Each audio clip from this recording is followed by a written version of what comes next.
Hi everyone! Welcome to Melissa's Musings. So, I want to acknowledge the fact that I have not been present on Melissa's Musings this week. Hoping some of you are out there. I was not sure if Sunday evening at whatever time it is, 9:30, the day after daylight savings time, is going to be effective, but we'll see. We'll see who comes on. Hey Nance, thanks for joining in. So, John and I just finished up an amazing weekend of facilitating and coaching the next class of Ascension Leadership Academy. So, very stretchy, lots of commitment, lots of energy, lots of amazing things. Just so many emotions are coming up for me right now, but I wanted to really just connect with you guys for a few minutes because what this weekend showed me was that I truly get to create the permission for the people in my life to be genuine and authentic and to know that life happens and we all have ego conversations and we all have shit that we deal with and we all struggle with different things in our lives. And by sharing these things and being authentic with each other, we can break through them and we can absolutely help each other accomplish the greatness that we want to accomplish in this world. So I've made a new commitment to get extra stretchy with Melissa's Musings in the coming weeks by sharing certain things that are really sensitive and personal, but that I hope will create permission to know that experiences are okay to have. It's how we handle and choose to react to the experiences and our interpretations of the experiences that affect us and affect the world around us. So it was a really amazing weekend of coaching 68 amazing human beings into their total breakthrough, seeing them in their glory and just exploding. And you'll see that my face looks exhausted, and it's because I'm spent. Because I have spent this entire weekend focusing out in such a capacity that I have received an abundant amount of love, and it's just been insane. Like, I feel like my heart is just oozing love, and I feel like I'm really empowered to change the world. So what you can expect from me is to be genuine and authentic with you guys about pretty gnarly topics, like, for example, what my most painful memory is. That'll be a good one. We'll get to talk about the things that I struggle with and how that's okay and how I'm shifting from them. We get to talk about, I would love to know what you guys would like me to talk about too. Like, do you have questions for me? Is there something that I can support you in? Like, what are you struggling with? Do you want to talk about it? Because ultimately, the purpose of Melissa's Musings originally intended as a way that I could just get better at being on camera. And since my very first episode, last January 1st or 2nd, I can't remember the exact day, I've felt really, this space for me has been super empowering and super fulfilling because somehow, and I really appreciate everyone that watches, because somehow, just by me speaking my truth and being my authentic self and just being me and sharing my shit, it really resonates with people, because I feel like so often we navigate this pathway of life with the mentality like, nobody wants to hear what I'm going through, or nobody actually cares, or whatever it is, the story that we've created for ourselves, because at some point in our life, somebody gave us the impression that we weren't worthy of being cared about, and what we had to say didn't matter, and maybe we got told to shush. And at a certain point, we created the story that people don't want to hear what we have to say. And this space has been so empowering for me because the feedback that I've gotten from Melissa's Musings of just giving other people the permission to know that it's okay to be dealing with things and to, that we all, fight with our spouse and have rough days and are sometimes really ego-centered and deal with our own crap.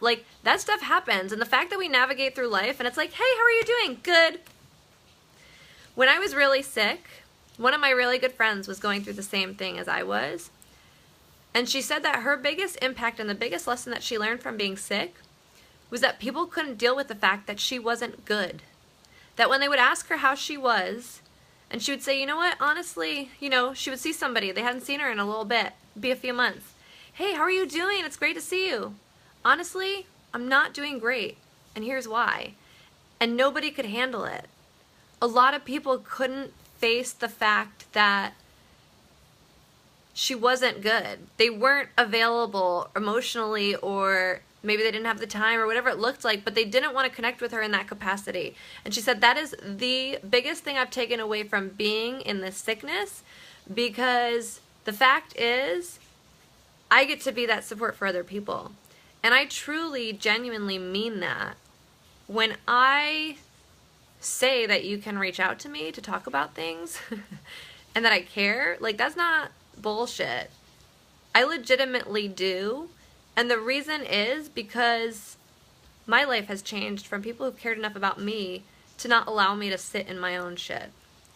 And so, yeah. So Melissa's Musings is, I think, going to go deeper. I feel like I'm ready to just lay it all on the table, to let all of you know that it's totally okay to be dealing with life things and to have things go wrong and to sometimes have stuff happen. But I also want to give you guys, I get to give you guys the perspective of what that shift looks like and how beautiful the experiences that have happened to us get to be. Because really, you know, my most painful memory, which we'll get into this week, has led me to the most important parts of my life. Maybe I'll just go into it right now. No, I won't. I'll save it. But really, honestly, the moments in our life that are sometimes the most difficult are the moments that absolutely happen to us for a reason. That when hindsight becomes 20/20, we can absolutely look back and think, that shift was the best thing that ever happened to me. Like when I got fired from my last job, which was the first and last job I've ever gotten fired from. I've only been fired once in my whole life, and it was a brutal sting. I'd literally been gearing up to quit that job because it was no longer serving me. The universe gave me an incredible gift of being fired, and it stung really bad. For like a solid 4 days, which for me is a pretty long time to feel sorry for myself, felt extremely sorry for myself. And now in hindsight, like 20/20 vision, it was the biggest gift that could have been given to me at that time period of my life. So we're going to really get down and dirty with Melissa's Musings in the next few weeks, because I really am committed to allowing this space and this audience and this platform to show everyone out there that it's okay to be dealing with what you're dealing with. But there is lessons and breakthroughs to be captured and learned from and embraced from every single breakdown. Every breakdown. And so that's what's available to us, and I'm super excited because it's going to probably get gnarly and I'm probably going to get emotional, but hopefully it will give you guys permission to know that, one, you can reach out to me if you're going through some things, but two, really allow us to, like, realize that we're all human beings and we all make mistakes and we all deal with things, and, like, this is life, and life is an interesting journey. So I'm excited. Let's see. You guys are all watching, and this is amazing. Thank you for joining on this lovely evening. Oh, Andrew, I love you. Thanks for watching the show. You're the best. Kara, oh, I love you, girl. I was just talking about some, like, sickness tips, and I wasn't referring to you, but I know that we've had conversations about, like, you know, all this jazz. So, love you. And, hey, thanks for the love. Love you guys. Paul, I know I missed you too, and I really appreciate your message. Paul, I want to acknowledge Paul in this moment because I've met Paul only a couple times. I mean, he's an amazing dude. Really enjoy jiving with him. Fantastic every time we get to see each other. But he watches, like, all of my musings. And, Paul, you have no idea how much your support means to me. Like, literally this whole week when John and I were facilitating this training and in this training room for, like, and this is a pretty intense training, you guys. Like, we arrive there on some days by, like, 9 a.m. and some days we leave at 2 a.m. So it is a commitment, an amazing one. But that's why I have not been present on Melissa's Musings. And Paul actually sent me a message this weekend that, like, honestly made my day, saying how much he missed the musings. And Paul, like, that touched my soul. So I appreciate you, and I appreciate you for always watching. Thank you. And I hope you crushed the marathon. You looked amazing at the starting line. I have not been on Facebook well, clearly I'm on here now, but like it was just open to live. So, but I am excited to see the after pic. Hopefully you posted one. Hey Lorraine, love you. But yeah, so my commitment to you guys is to get really raw, down and dirty, lay it on the table, let you guys know that it's totally okay to have those experiences, to maybe you'll learn from the lessons that I've learned, maybe they'll impact you, maybe they'll give you the permission to reach out to me or to reach out to somebody that you know. But ultimately, I'm just excited. It's great to be back. I'm going to be resting tomorrow, but I'm sure I will go live because look, I get to get rid of these bags under my eyes and my droopy lids. But I still look fantastic, don't I, you guys? Of course. All right, I love you guys. Talk to you soon.